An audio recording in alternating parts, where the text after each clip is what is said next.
Ukiziona ishara hizi sita, basi tambua ndoto uliyoiota inahitaji ufuatiliaji wa haraka zaidi. Asilimia kubwa ya watu wamekuwa wakiota ndoto, lakini wengi wameishia kuzipuuzia, na mwisho wa siku wamejikuta wakiishia katika maumivu na majuto makubwa sana. Leo nimekuandalia somo hili zuri. Kuna mambo mengi sana ya kujifunza. Ukiziona ishara hizi sita, basi tambua ndoto uliyoiota inahitaji ufuatiliaji wa haraka zaidi.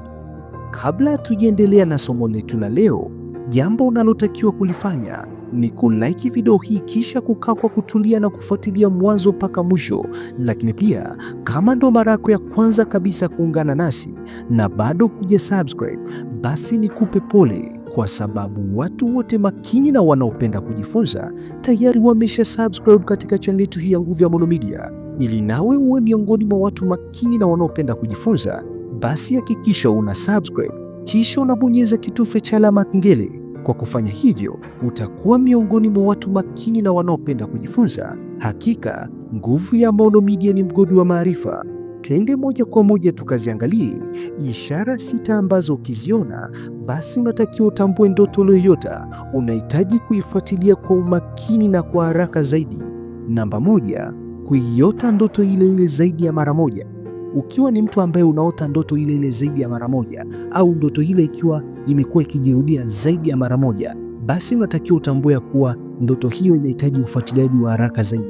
Ukisoma kwenye kitabu cha Ayubu 33 na mstari wa 14 hadi wa 15, imeandikwa nukuu, kwa kuwa Mungu hunena mara moja, naam hata mara ya pili, ajapokuwa mtu ajali katika ndoto, katika maono ya usiku, usingizi mzito wajiliapo watu katika usingizi kitandani. Kwa hiyo ukiwa ni mtu ambaye ndoto, jambo la msingi ambalo unatakiwa ulitambue, ndoto ni njia mojawapo ambayo Mungu huitumia kuzungumza na watu wake. Kwa hiyo ukiwa ni mtu ambaye unaota ndoto mara kwa mara, ukiwa ni mtu ambaye unaota ndoto mara kwa mara, au ndoto ile inajirudia mara kwa mara, basi unatakiwa utambue ndoto hiyo inahitaji ufuatiliaji wa haraka zaidi. Ndio maana ukisoma kitabu cha Mwanzo 41 na mstari 32, utaona Yusufu alimwambia Farao hivi, na ndoto ya Farao kwa vile ilivyokuja mara mbili, ni kwa sababu neno hilo Mungu amelithibitisha na Mungu atalitimiza upesi. Hii haina maana yaliyomo katika ndoto huwezi kuyabadilisha, la hasha. Ukiota ndoto ile ile au zinazofanana zaidi ya mara moja, ni ili ujue umuhimu wa kuyafuatilia yaliyomo kwenye ndoto hizo kwa haraka na kwa umakini. Kwa hiyo ukiona ishara hii ya kwanza, hutakiwi kuipuuzia kabisa.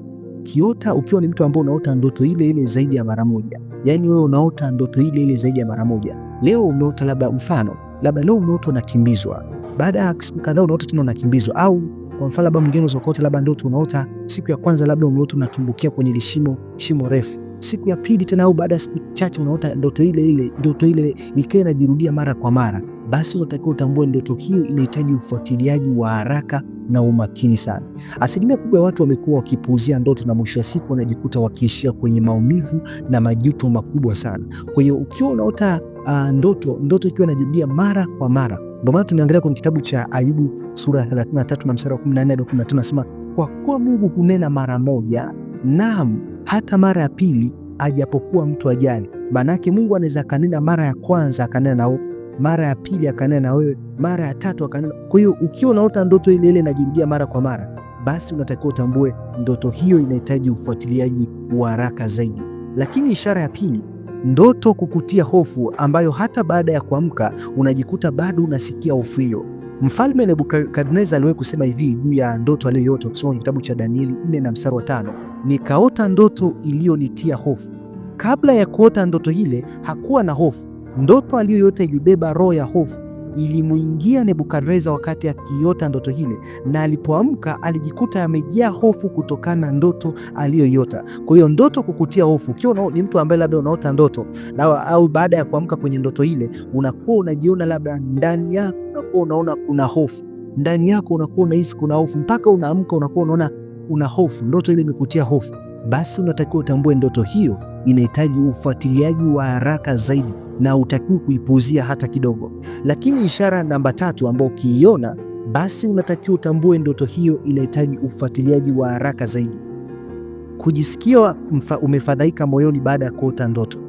Tunasoma katika kitabu cha Danieli sura ya 2 na mstari wa kwanza ya kuwa Nebukadreza aliota ndoto na roho yake ikafadhaika, usingizi wake ukamwacha. Je, umekusikia hali ya namna hii tu baada ya kuzinduka usingizini baada ya kuota ndoto? Ikiwa hali ya namna hii imewahi kukupata, basi ujue ndoto hiyo ina ujumbe wa umuhimu unaohitaji kuufahamu. Soma kitabu cha Danieli sura ya 2 na mstari wa 28. Kwa hiyo ndoto ambayo inakutia hofu au ambayo baada ya kuamka unajikuta bado unasikia hofu hiyo. Ukiwa unaota ndoto na ndoto hile ikakutia hofu, au baada ya kuamka ukawa unaona kabisa ndoto hiyo bado kuna hofu, yani kuna hofu imetawala ndani ya moyo wako, unakosa amani ndani yako, kuna hofu baada ya kuota ndoto hiyo, basi unatakiwa utambue ndoto hiyo inahitaji ufuatiliaji wa haraka zaidi.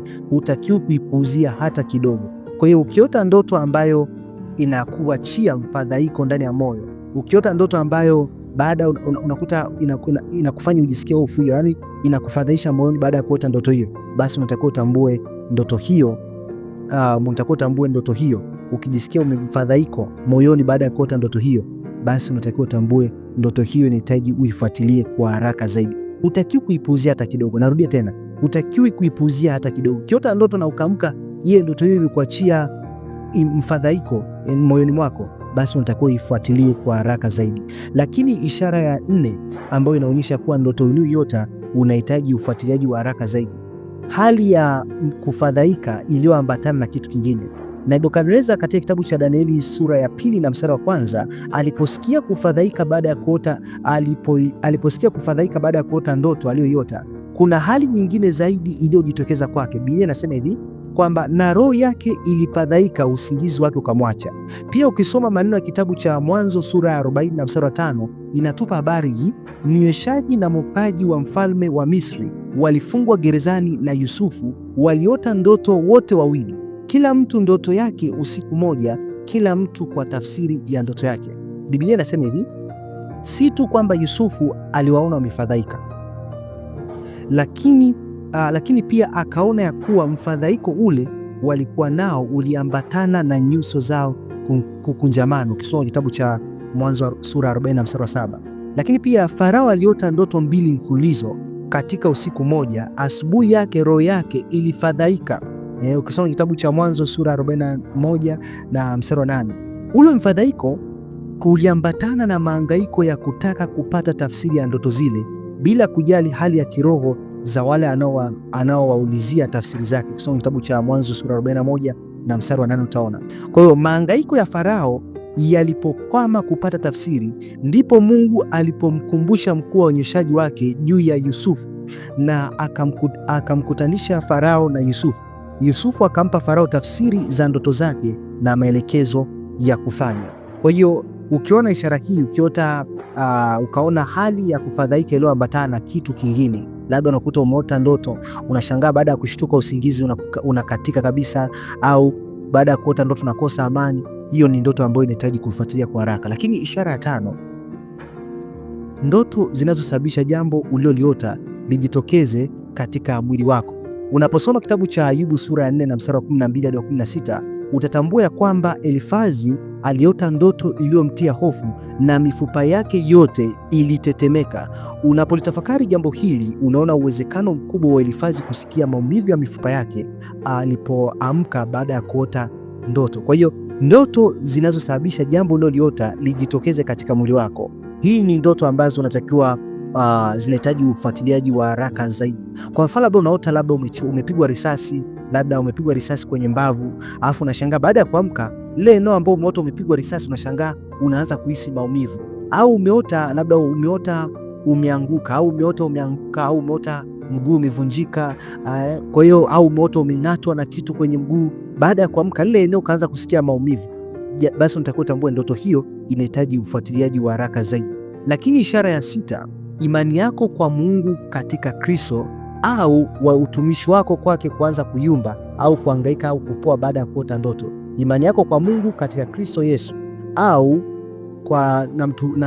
kwa mtumishi wako kwake kuanza kuyumba au kuhangaika au kupoa, yaani ile imani yako katika Kristo Yesu kuanza kupoa baada ya kuota ndoto hiyo. Tukisoma Kumbukumbu la Torati sura ya 13 na mstari wa 1 hadi wa 4, tutaona ya kuwa kuna ndoto ambazo lengo lake ni kumwondoa mtu kwenye imani aliyonayo na kwa Mungu huyu tunayemwabudu katika Yesu Kristo. Tena tunaposoma katika kitabu cha Yeremia sura ya 23 na mstari wa 25 hadi 10 na mstari wa 25 na kuendelea, tunajulishwa kuwa kuna ndoto ambazo lengo lake ni kutaka kumsaulisha mtu jina la Bwana Yesu Kristo. Kwa hiyo ukiona baada ya kuota ndoto imani yako na utumishi wako kwa Mungu katika Kristo Yesu vinaanza kupoa na kuyumba, ni ishara kuwa unahitaji kuifuatilia hiyo ndoto kwa haraka na kwa umakini mkubwa kwa njia ya maombi. Wengine waotao ndoto zenye malengo kama hayo wanajikuta hawaendi kanisani bila maelezo yanayoeleweka, au nguvu za maombi zinapotea, au wanajikuta hawana msukumo tena hata wa kusoma Biblia. Kwa hiyo watu wengi wanaota ndoto za namna hiyo ndio wanajikuta wanapoteza ile shauku ya kusoma Biblia, wanapoteza shauku ya kwenda kanisani. Kwa hiyo ukiwa ni mtu ambaye labda unaota ndoto na ndoto hile inakufanya imani yako uachane na Yesu Kristo, au inakufanya imani yako iondoke kwa watumishi wa Mungu, basi unatakiwa utambue ndoto hiyo inahitaji ufuatiliaji wa haraka na wakina zaidi. Ni matumaini kuna kitu ambacho umejifunza. Kama kuna jambo ambalo umejifunza, Mungu akubariki sana. Wewe utakayetumia muda wako kushare link ya video hii kwa ndugu, jamaa na marafiki. Tukutane kipindi kijacho, na kupenda sana.